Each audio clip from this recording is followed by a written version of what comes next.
Hello everyone, this is Mathematics and we are here with the second part of chapter 3, Inequalities. So as I told you in the previous video, we were supposed to talk about equations and inequalities in this chapter, and I was supposed to end this chapter in maximum 3 videos, but we can cover the whole syllabus for this chapter in 2 videos, so it will be enough. The 2 videos will be enough for this chapter, and I will make it as short as possible while covering the things that you need to know about inequalities in pure mathematics 1. So let's get started. Inequalities. What are the properties of inequalities? The answer is given as a range for the variable. Okay, so it doesn't matter which variable you have. It is x, y, a, b, c, k, z. Doesn't matter, guys. As long as you have a variable and you have an inequality for it, your answer is going to be as a range. It's going to be written as a range, or maybe 2 ranges, depending on your inequalities and the things that you have in the question. So the number of ranges is going to be variable, but it's going to change, right? But your answer is definitely going to be written as a range in inequalities. So be careful about that. And this is very important, guys. It is just very important. Multiplying or dividing by a negative number changes the direction of the inequality. So, guys, when you divide or multiply by -1, -0.5, -2, -11, or whatever minus there is, if you divide by it or multiply by it, you have to change the inequality sign, or you have to change the direction of the inequality. Alright? So let's do an example. This is example 8 from the book. So find the set of values of x for which, okay, we have part A and part B. So as for part A, 3x minus 5 less than x plus 8. I bring x here, minus 5 here. I'll have 2x less than 13. So x is going to be less than 13 over 2, right? And 5x is greater than x minus 8. I bring x here. So 4x is greater than minus 8. If I divide the whole equation by 4, it will be x greater than minus 2. So here you have 2 ranges, and it wants the set of values of x for which part A, 3x minus 5 less than x plus 8, and the keyword, guys, 5x greater than x minus 8. So I just draw axis for myself. This is an imaginary axis. Okay, positive, negative, and here it is 0. So 13 over 2 here, x less than 13 over 2. So it will be in this direction. And guys, very important. You see the circle here. No, not this one.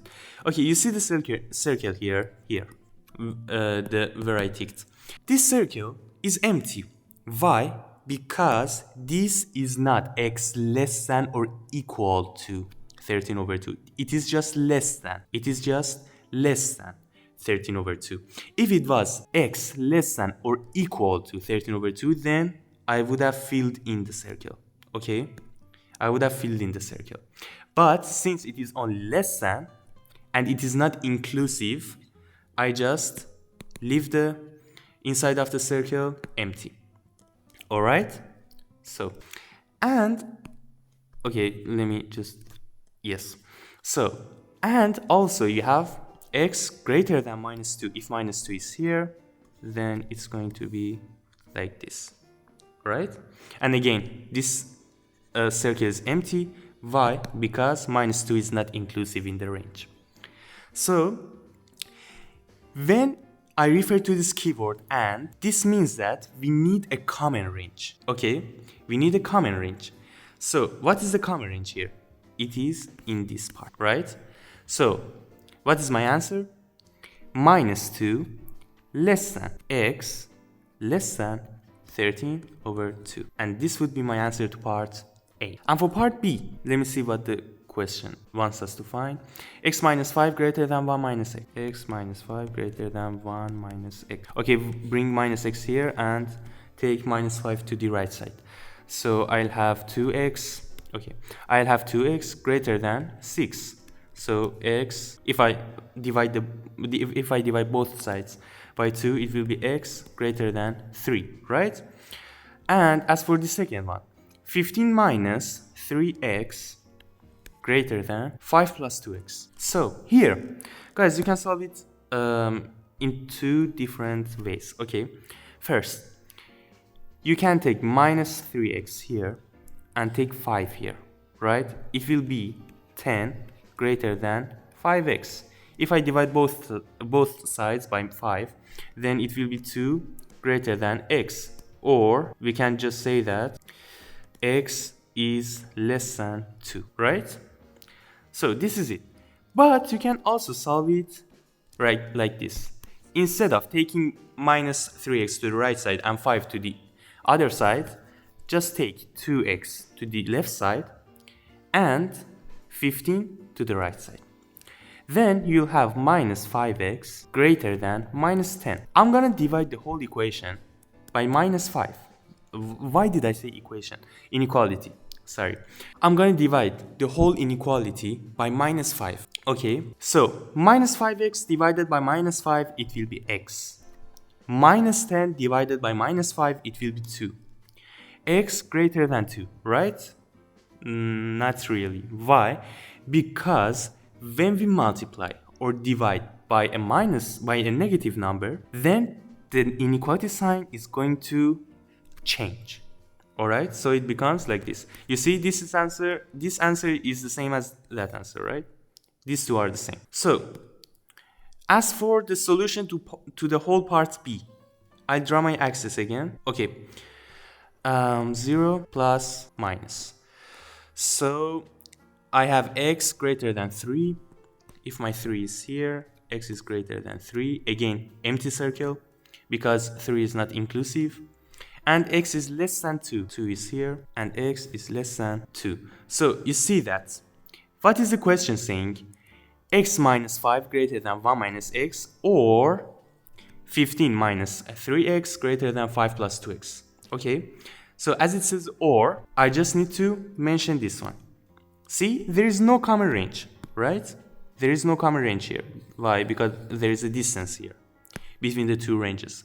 So I'm just gonna write x less than 2 or x greater than 3. And this is my answer to part B. And so, guys, very important about quadratics, about quadratic inequalities. We have finished linear inequalities.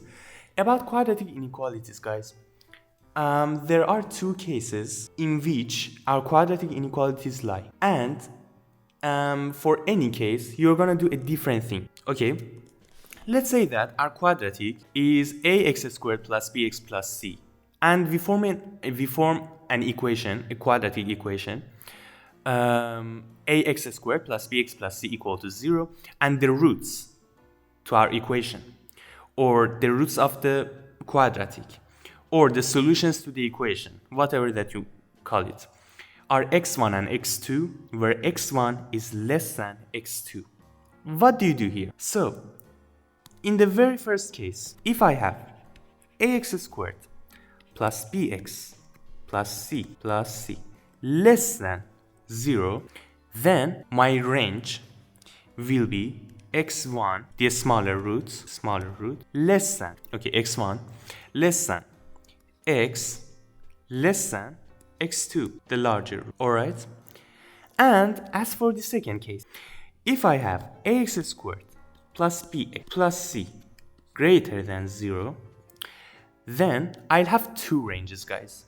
My answer will be in two ranges. X less than x1, which is the smaller root. I'm just gonna mention this so you remember this. However, I mentioned this here, but as for having it in mind, I need to just mention it everywhere where I write it. So x less than the smaller root, or x greater than the larger. You can take a screenshot from this so you will not forget what I wrote here, because in all of these quadratic inequalities, every case is going to be summarized in this, and we're going to use this everywhere. All right, so let us solve question 7. All right, so this question is for which exercise? Let me see. It is for exercise 3E. Yes, it is for exercise 3E. So page 49. So we're just gonna solve it. Let me change the color to dark blue. Why not? So find the set of values of x for which part A. Okay, so first of all, I expand. 6x minus 2 is less than 4 minus 3x. So I bring 3x here, minus 3x here, and bring minus 2 there. So it will be 9x less than 6. So if I divide both sides by 9, then I'll have x less than 2 over 3, right? So this is my answer to part A.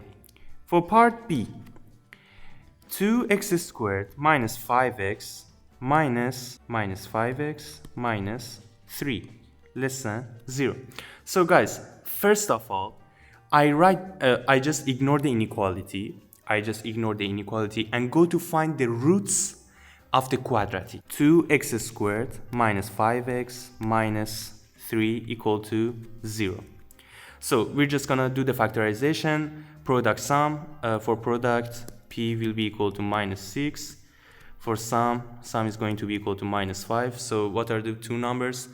Definitely minus 6 and 1, right? So I'm going to write 2x squared plus x minus 6x. Why is my pen? 6x minus 3 equal to 0.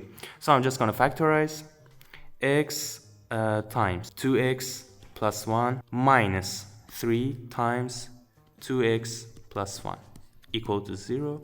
So x minus 3 times 2x plus 1 is going to be equal to 0. So my roots are x equal to 3 and x equal to minus 1 over 2, right? This is not your turn, little bro. Okay.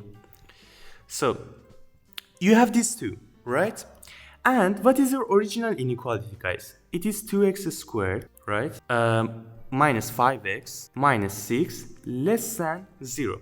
So since it is less than 0 and it is the first case that I mentioned, so it's gonna have one range. The smaller root is, which is minus 1 over 2, is less than x. My pen is just going insane, guys.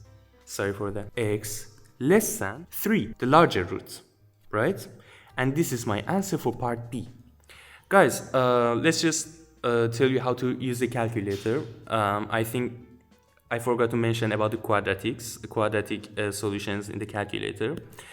So I'm just gonna make a video about calculator uses and stuff in the future. But for this session, I'm just gonna tell you about this. This is for equations, okay? If I go to this option, polynomial, I've just determined the degree, let's say 2, and I just enter the numbers, and I will click the equal button, and it will give me the roots of the equation. However, for inequalities, I will mention about this again, all right? And as for our inequalities, this is option B. So you just put shift and do, where's B? Okay, and do comma, right? No, wait, what happened? Okay, never mind it. Just, okay, it was alpha. So, and, or you can just say the equal sign. You can do it in two ways. You can either do alpha, comma, which is B, or you can come exactly on this option and click the equal sign. Polynomial degree, we say 2. Okay, which form? Let's say which form our question was in. Okay, the second form, yes. So I just entered the numbers 2,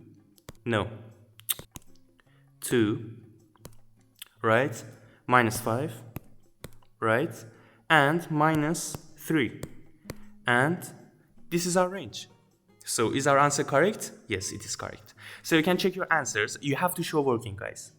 You have to show your working in the exam. But if you want to check your answers, you're just going to use the calculator to see if your answer is correct or not. All right? So this is it. All right. So as for the part C, find the set of values of x for which both this equation and this inequality and that inequality apply. So I'm just gonna draw my axis for part C. Here, okay, positive, negative, 0. So minus 1 over 2, let's say it is here, 3. This is for the quadratic, right? And the two endpoints are not inclusive. So empty circle, right? And for the first one, what was the answer to the first one? X less than 2 over 3. X less than 2 over 3, right? So what is the common range? The common range is here, guys. So you're just gonna write minus 1 over 2 less than x less than 2 over 3. And this is your answer to this part. And our last example, question 8 of the same exercise 3E. So, given that x is not equal to 3, find the set of values for which 5 over x minus 3 is less than 2. So, the only thing that you need to remember here, guys, is that when you have x in the denominator of an inequality, you're just gonna multiply by the power 2, by the square of it. Why? Because we are talking about all real values, right? The real values can be either positive or negative, or even 0, right?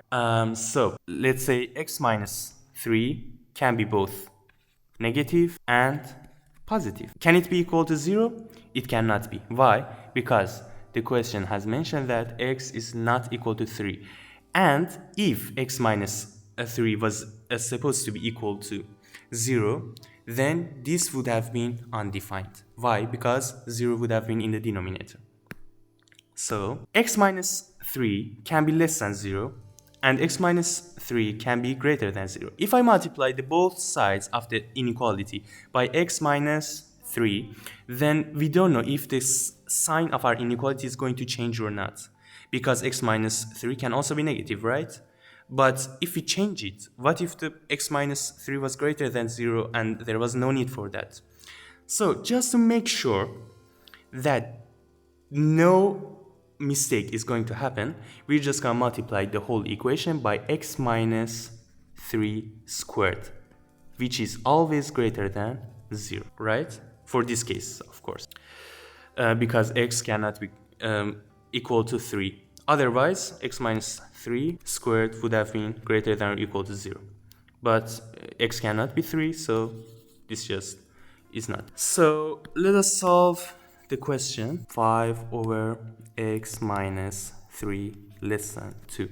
So I multiply the whole inequality by x minus 3 squared, right? So this will be 5 times x minus 3 less than 2 times x minus 3 squared. When I expand, it will be 5x minus 15 less than 2x squared minus 12x plus 18. And when I rearrange this, it will be 2x squared, bring 5x there. It will be minus 17x and bring minus 15 there. It will be plus 33, right? And the whole quadratic will be greater than 0. So what are the two numbers? Okay, so I can just go to the calculator, go to this mode, polynomial, degree 2, okay, 2, minus 17, and 33. 11 over 2 and 3. So if I convert this to an equation, my roots are going to be 11 over 2 and x equal to 3. Alright?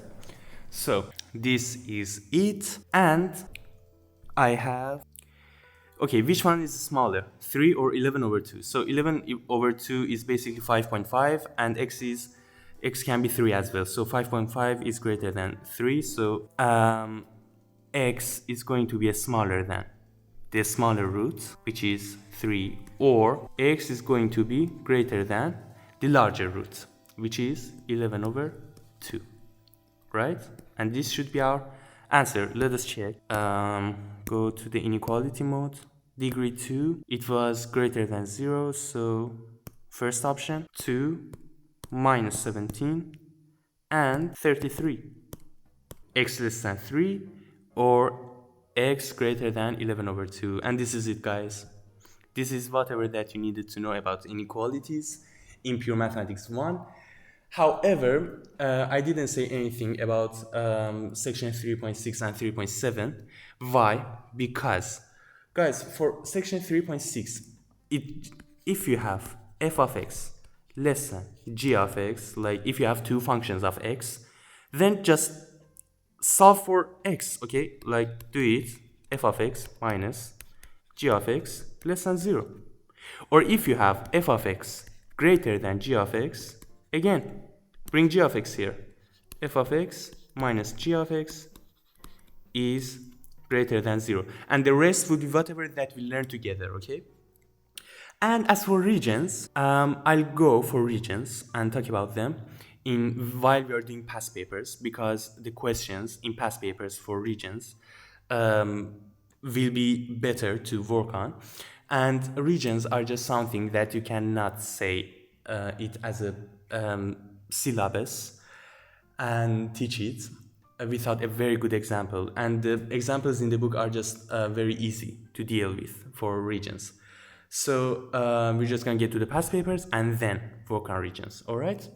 So guys, this is it for this session and for chapter 3. See you all in the next session.